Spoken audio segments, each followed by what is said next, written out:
Hi friends, எல்லாரும் நல்லா இருக்கீங்களா? நம்ம இன்னைக்கு ஒரு லஞ்ச் காம்போ பார்க்கலாமா? பசங்களுக்கு ரொம்ப பிடிச்ச டேஸ்டியான ஆனால் சிம்பிளாக செய்யக்கூடிய உடம்புக்கும் நல்லதான பீஸ் புலாவ் அண்ட் பாலக் பன்னீர் எப்படி பண்ணுறதுன்னு பார்க்கலாம் வாங்க. முதல்ல பீஸ் புலாவ் பண்ணிடலாம். அதுக்கு வெங்காயம் ஒரு 2 வெங்காயம் பெருசாக எடுத்து கட் பண்ணி எடுத்து வச்சுருக்கேன். அதுக்கப்புறம் ஒரு 5-6 பச்சை மிளகா. இதுக்கு காரமே இந்த பச்சை மிளகா தான். ஸோ உங்கள் காரத்துக்கு ஏற்ற மாதிரி இதை கூட்டவோ குறைக்கவோ செய்யலாம். அதுக்கப்புறம் கொஞ்சம் புதினா எடுத்திருக்கேன். அப்புறம் கொஞ்சம் இஞ்சியும் பூண்டும் எடுத்திருக்கேன். இதுக்கு நான் ஃப்ரோசன் பட்டாணி யூஸ் பண்ணியிருக்கேன். ஸோ அது ஒரு கப்பு போல் ஃப்ரோசன் பட்டாணி எடுத்து தண்ணியில் போட்டு வச்சுருக்கேன். இன்றைக்கி நான் 2.5 கப்பு பாஸ்மதி ரைஸில் பண்ண போகிறேன். ஸோ வாங்க பண்ணிடலாம். முதல் ஸ்டெப்பாக இந்த இஞ்சி பூண்டு பச்சை மிளகாவை கொஞ்சம் குறப்பாக பிடிச்சி எடுத்துக்கலாம். இப்போ குக்கர் வச்சுருக்கு. இதில் ஒரு 2 டேபிள் ஸ்பூன் சமையல் எண்ணெய் சேர்த்துருக்கேன். உங்களுக்கு வேணும்னா நீங்கள் நெய்யோ இல்லை பட்டரோ கூட சேர்த்துக்கலாம். எண்ணெய் கொஞ்சம் சூடாகி வரும்போது நம்ம இப்போ பொடிச்சு எடுத்தோம்ல இஞ்சி பூண்டு பச்சை மிளகா பேஸ்ட்டு அதை இதில் போட்டுட்டு நல்லா வதக்கணும்.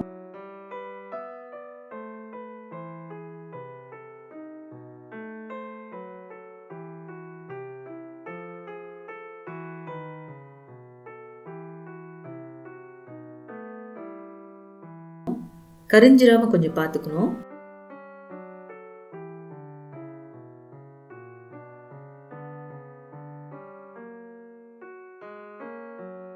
அடுத்தது க்ளீன் பண்ணி கழுவி எடுத்து வச்சிருக்க புதினா இலையும் நான் அதில் போட்டுக்கிறேன்.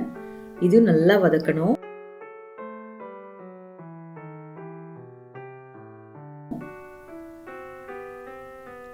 இப்போ இது நல்லா வதங்கிருச்சு. அடுத்தது வெங்காயத்தையும் போட்டு வதக்கிடலாம்.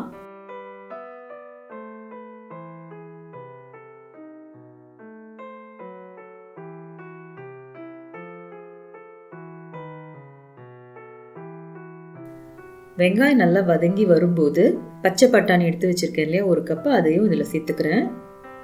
இதையும் நல்லா போட்டு வதக்கிக்கலாம்.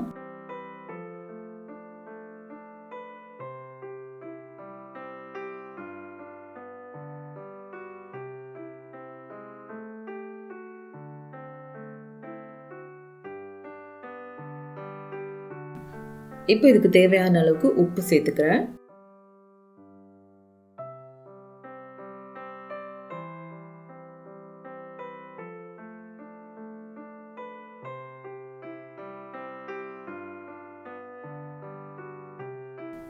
அடுத்தது இப்போ தண்ணி சேர்க்கணும். நான் 2.5 கப்பு அரிசின்னு சொன்னேன்ல, ஸோ அதே 2.5 கப்பு தண்ணி தான் இதில் சேர்த்துக்கிறேன். அரிசி நான் ஏற்கனவே கழுவி தண்ணியில் ஊற வச்சுருக்கேன்.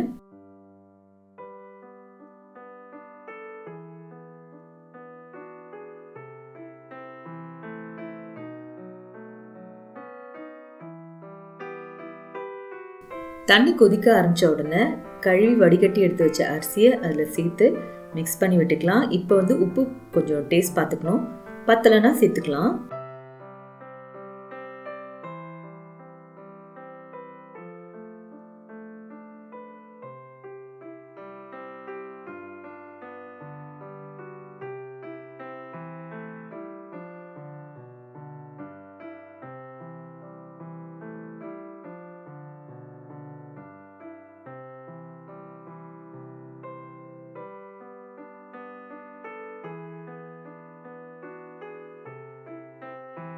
இதுக்கப்புறம் குக்கரை மூடிட்டு ஒரு 1 இல்லைன்னா 2 விசில்லையே எங்கள் வீட்டு குக்கரில் ரைஸ் கரெக்டாகிடும். ஸோ உங்கள் குக்கருக்கு ஏற்ற மாதிரி எத்தனை விசிலில் ரைஸ் வேகுமோ அந்த மாதிரி கரெக்டாக போட்டு எடுத்துருங்க.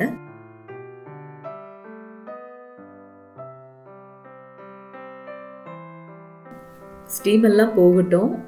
இப்போ எல்லாம் கரெக்டாக ஸ்டீம் போயிடுச்சு. ஓப்பன் பண்ணி பார்க்கலாம். ரைஸ் கரெக்டாக வெந்திருக்கு, நல்லா இருக்குது. ஸோ இதை அப்படியே க்ளோஸ் பண்ணி வச்சுட்டு அடுத்தது பாலக் பன்னீர் எப்படி பண்ணுறதுன்னு பார்த்துடலாம். ஆக்சுவலாக பாலக் பன்னீர் தனியாக பாலக்கை வேக வச்சு அப்புறம் ஐஸ் வாட்டரில் எடுத்து போட்டு அது ஒரு பெரிய லெங்தி ப்ராசஸ் இருக்குது. அதை நான் வேறு ஒரு ரெசிப்பியாக ஏற்கனவே பண்ணியிருக்கேன். நான் அது நான் கூட சேர்த்து பண்ணியிருக்கேன். ஸோ அந்த லிங்க்கையும் வேணால் நான் டிஸ்கிரிப்ஷனில் கொடுக்குறேன். நீங்கள் வேணால் அதையும் போய் பார்த்துக்கலாம். பட் இது ரொம்ப ஷார்ட்டாக இருக்கும். இந்த ரெசிபி ஈஸியாக முடிஞ்சிடும். ஸோ இது வேறு மாதிரி பார்த்துடலாமா? இந்த பாலக் பன்னீர் பண்ணுறதுக்கு ஒரு 3 பெரிய வெங்காயத்தை கட் பண்ணி எடுத்திருக்கேன். தக்காளி ஒரு 4 பெருசு, அப்புறம் இஞ்சி பூண்டு கொஞ்சம் கேஷ்யூ நட்டு, அப்புறம் பாலக் ஒரு கட்டு எடுத்திருக்கேன். அதுக்கப்புறமா பன்னீர் வந்து ஒரு 400 கிராம், ஒரு பிடி கொத்தமல்லி இலை. இதோட இன்னும் கொஞ்சம் ஐட்டம்ஸும் தேவைப்படும். அது நான் வந்து கறி பண்ண உங்களுக்கு சொல்கிறேன். முதல்ல அடுப்பில் ஒரு பேன் வச்சு நான் கொஞ்சம் எண்ணெய் சேர்த்துக்கிறேன். எண்ணெய் சூடான உடனே அதில் கொஞ்சமாக ஜீரகமும் இந்த வெட்டி வச்சிருக்க வெங்காயத்தையும் அதில் போட்டு வதக்கணும். இந்த வெங்காயம் கூடவே அந்த பச்சை மிளகா, இஞ்சி, அப்புறம் பூண்டு, கேஷ்யூநட் இது எல்லாத்தையுமே போட்டு வதக்கிக்கலாம்.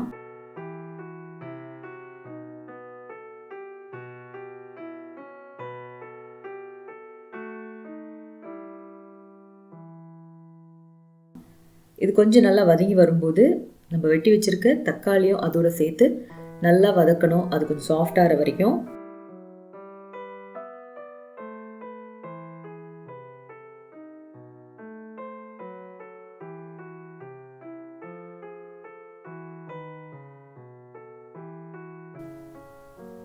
இப்போ வந்து இந்த பாலக்கீரை நல்லா க்ளீன் பண்ணி கட் பண்ணி வச்சிருக்கு இல்லையா, அதையும் இதோட சேர்த்து நல்லா வதக்கணும்.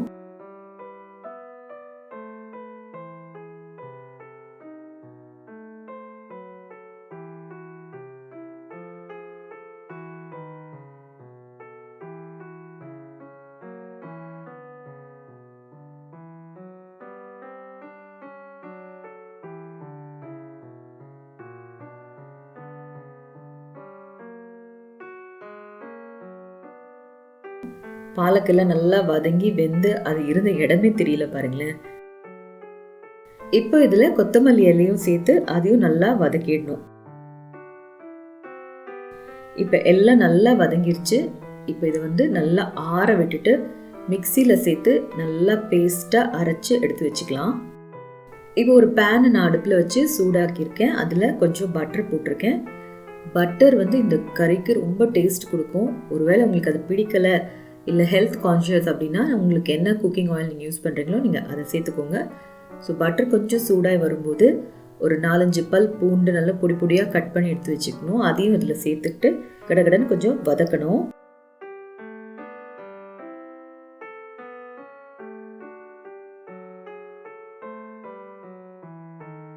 இப்போ இதில் ஒரு 1/4 டீஸ்பூன் மஞ்சத்தூள், ஒரு 3/4 டீஸ்பூன் மிளகாத்தூள், உங்கள் காரத்துக்கு வேணால் கொஞ்சம் கம்மி பண்ணிக்கோங்க, 1/4 டீஸ்பூன் கரம் மசாலா பவுடர், இதெல்லாத்தையும் சேர்த்து நல்லா கரிஞ்சு போயிடாமல் அடுப்பை ரொம்ப சிம்மில் வச்சுட்டு வதக்கிக்கணும். இப்போ ஒரு 2-3 பச்சை மிளகாவை கீரை இதில் சேர்த்துக்கிறேன். இது வந்து ஆப்ஷனல். இது போட்டால் நல்ல ஒரு டேஸ்ட் இருக்கும், இன்னும் கொஞ்சம் காரம் ஜாஸ்தி இருக்கும். அது வேண்டாம் அப்படின்னா நீங்கள் இதை அவாய்ட் பண்ணிடலாம். ஸோ அதையும் போட்டு மிக்ஸ் பண்ணிவிட்டு அடுத்தது வந்து நம்ம அரைச்சி வச்சுருந்தோம்ல அந்த மசாலா பேஸ்ட்டு, அதை இதில் சேர்த்துக்கணும்.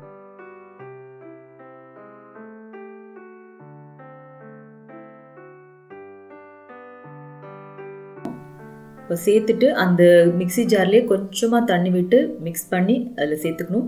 இது ரொம்ப கட்டியாக இருக்க மாதிரி இருக்குது அப்படின்னா உங்களுக்கு தேவையான அளவு கொஞ்சம் கூட தண்ணி சேர்த்துக்கலாம்.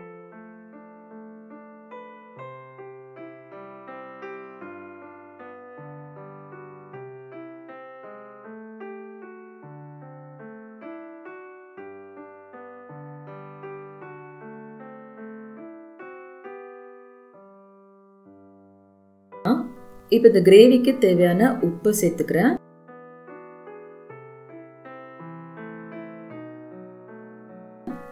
எல்லாத்தையும் மிக்ஸ் பண்ணியாச்சு.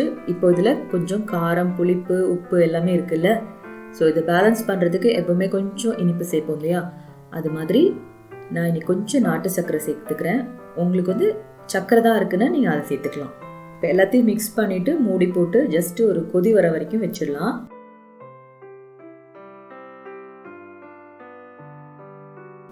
இது இப்போ கொதிக்க ஆரம்பிச்சிருக்கு. நம்ம கட் பண்ணி வச்சிருக்க பன்னீரை இதில் நான் சேர்த்துக்கிறேன். இது ஒருவேளை நீங்கள் பன்னீர் வந்து ஃப்ரை பண்ணி போடணும் அப்படின்னு நினச்சிங்கன்னா கூட ஃப்ரை பண்ணியும் போடலாம். பட் இப்படியே நல்லா தான் இருக்குது. பன்னீர் போட்டதுக்கப்புறமா கொஞ்சம் மெதுவாக அதை வந்து மிக்ஸ் பண்ணிவிட்டு இந்த கிரேவி வந்து லைட்டாக பாயில் ஆகிறதுக்கு விடணும்.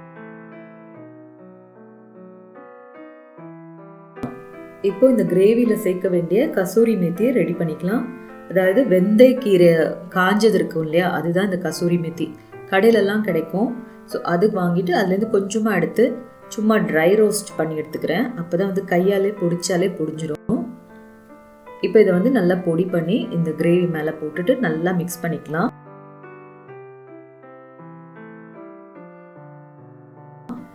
இதுக்கு மேலே வந்து கொஞ்சமாக உங்களுக்கு ஃப்ரெஷ் க்ரீம் இருந்தால் நீங்கள் அதையும் ஆட் பண்ணிக்கலாம். நல்ல டேஸ்ட் கொடுக்கும், நல்ல ரிச்னஸ் இருக்கும். பட் என்கிட்ட இல்லை, நான் ஆட் பண்ணல. அதனால டேஸ்ட்டுக்கு ஒரு குறவும் வரல. ஸோ ரொம்ப ஈஸியாக ஒரு பீஸ் புலாவும் பாலக் பன்னீரும் ரெடி ஆகிடுச்சு. இந்த ரெசிபி நீங்கள் செஞ்சு பார்த்துட்டு எப்படி இருந்ததுன்னு கண்டிப்பாக வந்து எனக்கு கமெண்ட் கொடுங்க. இந்த வீடியோ உங்களுக்கு பிடிச்சிருந்ததுன்னா கண்டிப்பாக லைக் பண்ணுங்கள், ஷேர் பண்ணுங்கள். அதோடு கூட இது வரைக்கும் இன்னும் சப்ஸ்கிரைப் பண்ணாதவங்களா இருந்தீங்கன்னா ப்ளீஸ் என்னோட சேனல் சப்ஸ்கிரைப் பண்ணுங்கள். ப்ளஸ் பக்கத்தில் இருக்க பெல் ஐக்கானையும் ப்ரெஸ் பண்ணி வைங்க. அப்போ தான் நான் போடுற வீடியோஸ் எல்லாம் உடனே உங்களுக்கு வரும். ஸோ இதே மாதிரி இன்னொரு வீடியோவில் சந்திக்கிற வரைக்கும் டாடா, பை பாய்.